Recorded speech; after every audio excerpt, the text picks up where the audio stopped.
Akakiiko k'ebyokulonda mu ggwanga kaagala gavumenti esseewo etteeka erirambika ku muwendo gw'ensimbi ogw'essalira bannabyabufuzi gwe balina okukozesa mu byokulonda okumalawo okuyiwaayiwanga omusimbi mu Kalulu okuvaamu n'okutabangula okulonda. Bino byogeddwa ssentebe w'akakiiko ak'ebyokulonda omulamuzi Simon Mugenyi Byabakama ng'asinziira ku Royal Suit Sebugoloobi mu Kampala. Simon Mugenyi Byabakama ategeeza nti ensimbi ezikozesebwa bannabyabufuzi ensangi zino ziraliikiriza nnyo era nga okumaasamasa ensimbi okw'engeri eyo kukosa n'ebyenfuna by'eggwanga. Akinoganyiza nti obutabanguko obweyongedde ennyo mu byokulonda bya wano biva nnyo ku nkola ey'okulaga amaanyi ag'ensimbi n'enkola y'obwakasajja fuba. So much money candidates or political parties are allowed to inject in the campaign. This is an area that requires urgent attention. The other factor which we feel is critical is that of youth participation. This is one area the Commission is focusing on in ensuring we enhance peaceful and responsible youth participation in all stages of the electoral process. As we all know, the recently released provisional census results clearly indicate that Uganda continues to be a young country, about 50.5% of the population. Byabakama era ajjukiza bannayuganda okumanya nti okuteekateeka akalulu okw'amazima n'obwenkanya kibakwatako bonna kwe kubasaba bakolere wamu n'akakiiko ak'ebyokulonda okuyita mu kulonda kwa bonna okujja okw'omwaka 2026. We need to build a culture of respect for the rule of law and following guidelines issued by the Electoral Commission. It's unfortunate that some political actors do not want to recognize the role of the Electoral Commission. That even when we issue guidelines which are meant to create an environment normalcy during the electoral process, they simply are dismissive of the Commission and make utterances to the public that bring the Commission into disrepute or to be, for whatever they undertake to do, to be ignored.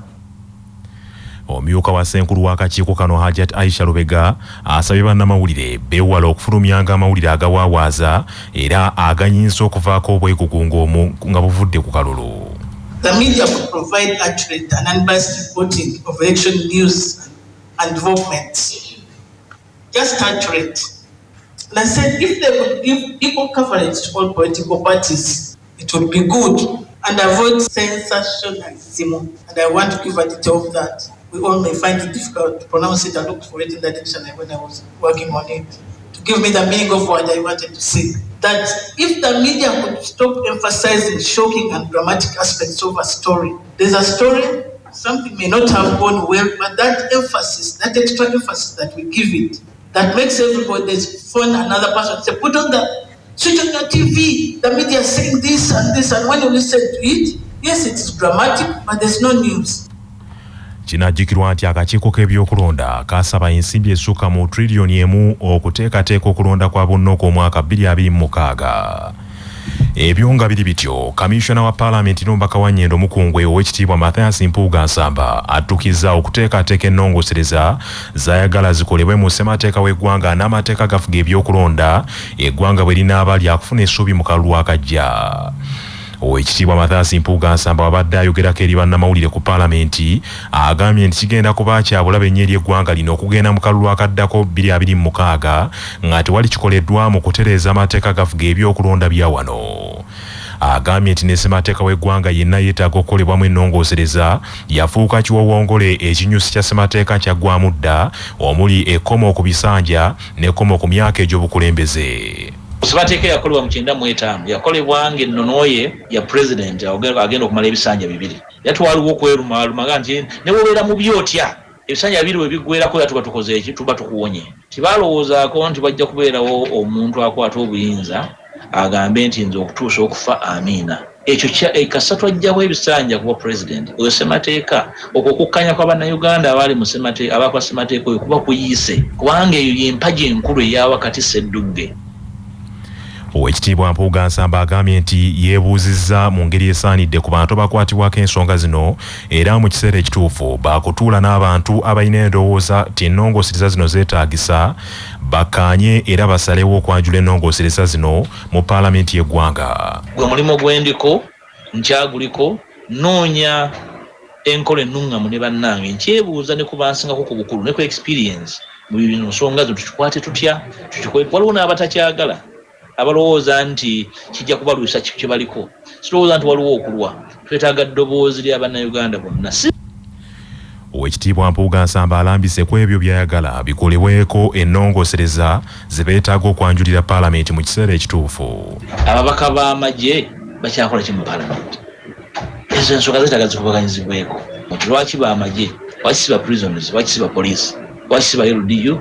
Waliwo n'abalina ebirowoozo nti paalamenti tutuuse tube ne paalamenti bbiri eyawamu ey'abangi eyitibwa lower house ate ne paalamenti enkulu eyitibwa upper house oba senate.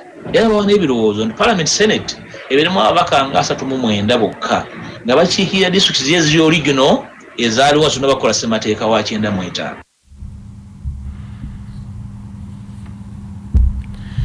Ministry evunaanyizibwa ku nsonga ez'omunda mu ggwanga ekutta abantu abasukka mu 300 abaafuna endagamuntu z'eggwanga mu bukyamu. Bano babasanze bakozesa endagamuntu ze baafuna mu lukujjukujju era nga baagala okufunirako passport za Uganda. Abamu ku bakwate kuliko Abanyarwanda, Bannakenya, Abatanzania, Abasudaani n'Abakongo. Omwogezi wa Ministry y'ensonga ez'omunda Simon Peter Munde agambye nti abamu ku bakwate batwaliddwa mu kooti ate ng'abalala bakyakumirwa ku poliisi. Oyingira wano system yaffe ku border ebe kulondoola wona wooli. Akati we yaze wano yaze n'endagamuntu ya Uganda. N'atategeera nti ffe tumirinako bwino ndalina n'endagamuntu y'e Rwanda mu system yaffe kubanga bwe yali ajja wano yakozesa endagamuntu eno ey'e Rwanda eno national ID y'e Rwanda gye yakozesa bwe twamubuuziza yatugambye nti yagirekayo e Rwanda nga tayagala tumukwate naye n'atamanya nti mu system mweri. Simon Peter Munde era ategeezezza nti bongedde okumyumyula n'enkola ya Uganda eri abafere abaagala okufuna paspooti mu ngeri etegoberedde mateeka. Ffe twavaayo kasito twatandika system eno eya electronic passport twateekawo esystem erondoola nationality kasojja wot n'oyingira wano n'ojja wano kasola ba officer akugamba genda ondeetereyo omuzaddewo oba jjajjawo awo nga ng'omanyi nti kaweddemu kubanga aba akitegedde. Waliwo abamu bajja ne bakyusa amannya erinnya e Rwanda eyita linnya ddala katugeze yeyita Dusabimana e Rwanda. Bw'ati ategeezezza nti abasinga obungi ku bakwate Bannayarwanda era nga balowooza nti basobola okufuna passport ya Uganda kubanga ssemateeka aboogerako ng'abatuuze. Mu mbeera eno Simon Peter Munde atangaazizza ku Bannayarwanda abali mu ssemateeka wa Uganda aboogerwako nga bannansi. Omunyarwanda ono ali mu constitution yono Omunyarwanda eyasangibwa wano mu 1926 1st February yoyo getu constitution je yogerako yono Omunyarwanda yali wano mu 1926. Sagala abantu babeere babalimbelimbe woba omanyi nti jjajjawo oba jjajja wa jjajjawo bw'oba olina empapula ezo eziraga nti jjajja oyo oba wa jjajja wa jjajjawo yali wano mu 1926 nga basala ensalo za Uganda. Manya obuvuna obuddo obw'eddembe lyo tonyigirizibwa ddembe lyo ery'obwebange. Singa ozimba ku ttaka ery'oluguudo oba mu kibangirizi ky'oluguudo obozizza omusango nga munnamateeka Dr. Kagezi Kasozi Nathan bw'annyonnyola. Era singa kizuulibwa ng'ekizimbe wakizimbye we walekebwawo okugaziya ekkubo eryo nga baligaziya basobola okumenyawo ekizimbe kyekyo nga tebakuliiriridde. Naye ng'ate nabo mu ngeri ey'enjawulo balina okusooka ne bafuna olukusa lwa kkooti. Olukusa lwa kkooti nti wazimba mu kibangirizi ky'ekkubo era kkooti ye begenda bugenzi mu maaso n'ebiisa ekiragiro ekyo nti ennyumba yeemenyebwewo nga toliiriddwa mu ngeri yonna oba okubanga wazimba mu kkubo we liteekeddwa okuba nga ligaziyizibwa. Poliisi y'e Namutumba mu Busoga eri ku muyiggo ogwa Semaka eyeetaagibwa ku bikwatagana n'omwana we Namugosa Lilian ow'emyaka 2 eyasangiddwa ng'asuuliddwa mu mwala. avunaanyizibwa ku nsonga z'amaka n'abaana ku poliisi Namutumba Namukuve Jeni ategeeza nti abasajja bangi basutuddewo obuvunaanyizibwa bwabwe ku baana n'ekivaako obutabanguko mu maka okweyongera. Namukuve agambye nti omwana ono yandibanga yasuuliddwa kitaawe oluvannyuma lw'okufuna obutakkaanya ne nnyina n'ekigendererwa eky'okumutta. Mwana afaanana bubi omwana bawe bamutulugunya kuba baba we nidewo wakabi alina abakyala ababiri aye ababaire batulugunya omwana ono namugosa liryani emyaka ng'ebiri kibonekera nti omwana ono babaiti bamuwa kyakulya bulungi n'embeera ye eno okumubona omubiri tiguboneka bulungi bamutuusiza ano bamutwaye mu idwaliro yayira twamuwa ekyokulya era ng'omwana alya bulungi kirowoozebwa nti omwana ono babaiti bamuwa kyakulya. Ssentebe w'ekyalo Kasodo mu ggombolola y'Ekiwaani Mike Isabirye agambye nti abadde ava ku mirimu gye kwe kuwulira omwana ng'alaajanira mu mwala kwe kulingizaayo n'amulaba. Lero enkyo n'ayagaana omwana njira era ndowooza nti mufu okujja okumugemaku nga mwana mulamu n'atwala obuvunaanyizibwa okubuuza ku baneiba yaba n'omwana omulungi ati gwe tetumwidi. Obulamu bugagga wano ku CBS FM. Dr. Tom Senkungu annyonnyola nti omuntu bw'atuula okumala ebbanga eddene kiyinza kumuviirako okuluma omugongo. Olina okulaba nti totuula kumala bbanga ddene ne bw'oba okola mu woofiisi ne bw'oba oli musawo ne bw'oba oli mu nnyonyi ne bw'oba oli driver tozanye kuvuga mmotoka kuva yiri paka olugendo luwanvu ng'otudde okumala ebbanga ddene.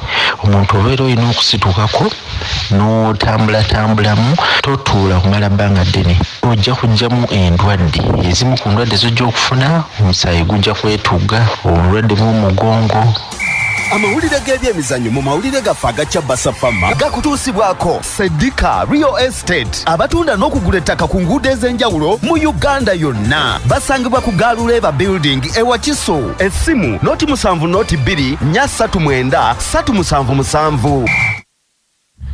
Kilabu y'omupiira ey'ekitongole ky'amakomera eya Maroons FC ekukyangira mu Uganda Premier League mu butongole erangiridde nti ekansezza omutebi Ibrahim Dada Juma okwongera okugumiza ttiimu eno evuganye bulungi sizoni ejja.